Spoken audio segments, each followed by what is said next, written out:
faksi Prabowo dan faksi Jokowi. Jadi kerusakan internalnya itu adalah, saya mengatakan mulai kemarin itu Prabowo hanyalah presiden de jure.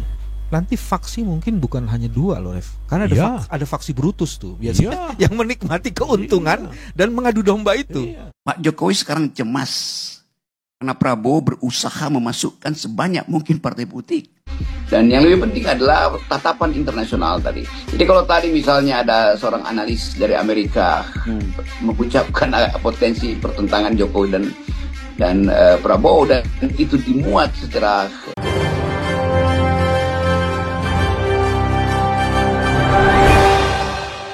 Assalamualaikum warahmatullahi wabarakatuh. Pakar hukum tata negara Refli Harun memprediksi akan terjadi faksi di istana. Jadi bisa timbul dua faksi menurut Refli Harun, faksi Jokowi dan faksi Prabowo.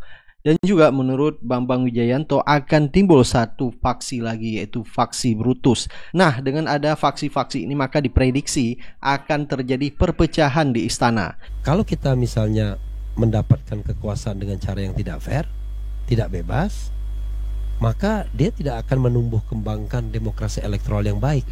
Karena itu kita sudah bisa prediksi, kalau seandainya pemimpin yang sekarang mau mencalonkan lagi pada 2029, maka bisa dipastikan ini akan terjadi lagi. Pasti. Karena itu saya pakai ini saja, shortcut saja.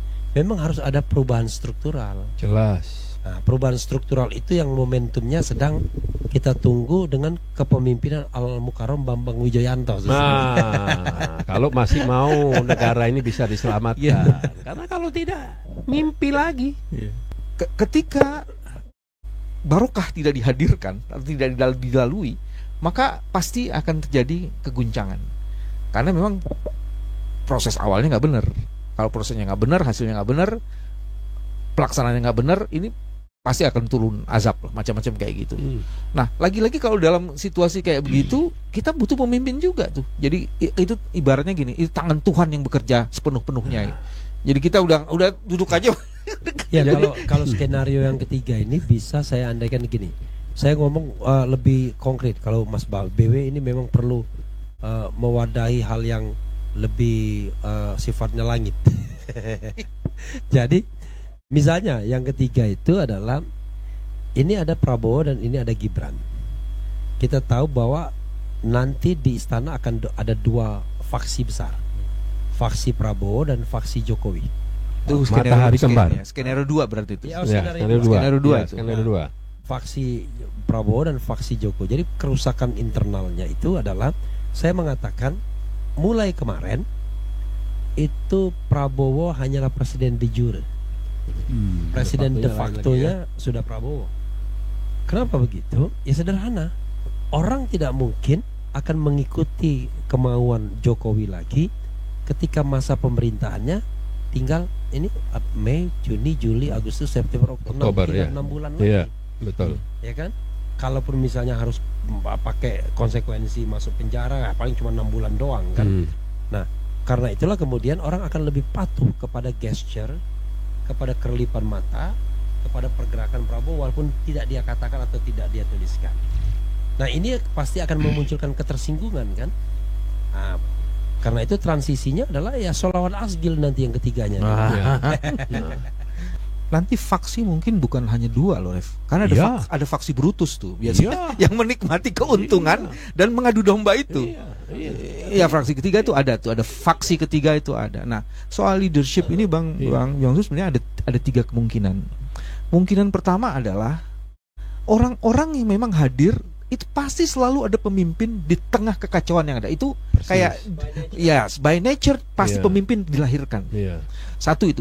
Terus kedua yang kita mesti dorong adalah semua kita ini harus terlibat dan mengambil tanggung jawab tertentu sebenarnya. Karena disitulah kemudian akan muncul bibit-bibit pemimpin yang akan banyak tuh. Nah, teman-teman yang sekarang sedang bergabung di social movement itu sekarang mendorong itu.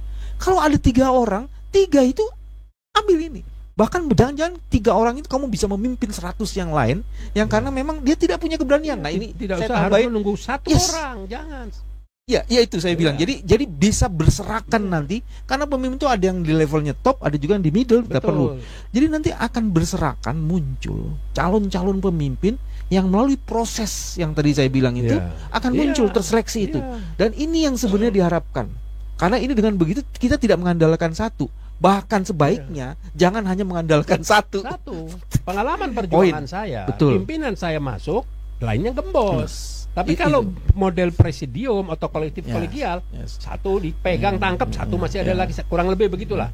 Dan juga media internasional memprediksi akan terjadi perpecahan antara kubu Jokowi dengan kubu Prabowo, apalagi di dalam internal Gerindra. Dan kalau kita lihat juga ada beberapa dari koalisi perubahan yang akan bergabung dengan Prabowo, maka dipastikan semakin kecil kursi menteri. Apalagi Jokowi juga meminta jatah kursi menteri dari Prabowo. Sehingga menurut Rocky Gerung prediksi media internasional akan terjadi perpecahan antara kubu Jokowi dengan kubu Prabowo kemungkinan akan semakin besar ya. Dan yang lebih penting adalah tatapan internasional tadi. Jadi kalau tadi misalnya ada seorang analis dari Amerika mengucapkan potensi pertentangan Jokowi dan Prabowo, dan itu dimuat secara resmi oleh koran-koran yang bersifat dengan bahasa yang diplomatis misalnya, tetap kita tahu itu adalah hasil riset dari yang disebut pusat riset di Amerika itu, yang sampai sekarang belum memberi selamat pada Pak Prabowo. Jadi researcher Amerika itu selalu merangkap pembawa pesan pemerintah Amerika tuh, bahwa kita tidak mungkin memberi selamat karena kami menduga akan ada ketegangan dengan Jokowi. Jadi kita mesti baca sinyal analisis dari luar negeri itu selalu sebagai pesan buruk bahwa demokrasi Indonesia akan berantakan di ujungnya. Nah, mestinya kapasitas ini yang kita pakai untuk menduga dengan kuat bahwa Prabowo sedang mengalami kesulitan untuk menyusun kabinetnya, karena dia mesti menduga dia akan dikendalikan oleh Jokowi, kan itu dasarnya kan. Tapi kalau kita bilang, ya buat apa cemas, toh Anda tidak punya problem dengan korupsi Pak Prabowo, Gerindra juga nggak ada sprindik. Tetapi pasti ada sesuatu yang menyebabkan Gerindra belum secara final menentukan postur kabinetnya bahkan tuh. Satu soal mungkin yang paling bisa kita andalkan adalah bujukan Gerindra pada Sri Mulyani yang belum berhasil, atau paling nggak Gerindra akan minta Sri Mulyani atau Prabowo pribadi akan minta Sri Mulyani kasih orang dong, kira-kira begitu tuh. Dan masalah-masalah ke depan dari kabinet selalu akan tergantung pada soal kemampuan kita bayar hutang, kemampuan untuk menyusun kembali strategi pembangunan, kapasitas fiskal kita yang ruang fiskalnya itu makin lama makin terbatas, dan itu membutuhkan dukungan internasional supaya finance itu, kemampuan budgeting kita itu tidak akan diganggu oleh lemahnya dukungan internasional kan.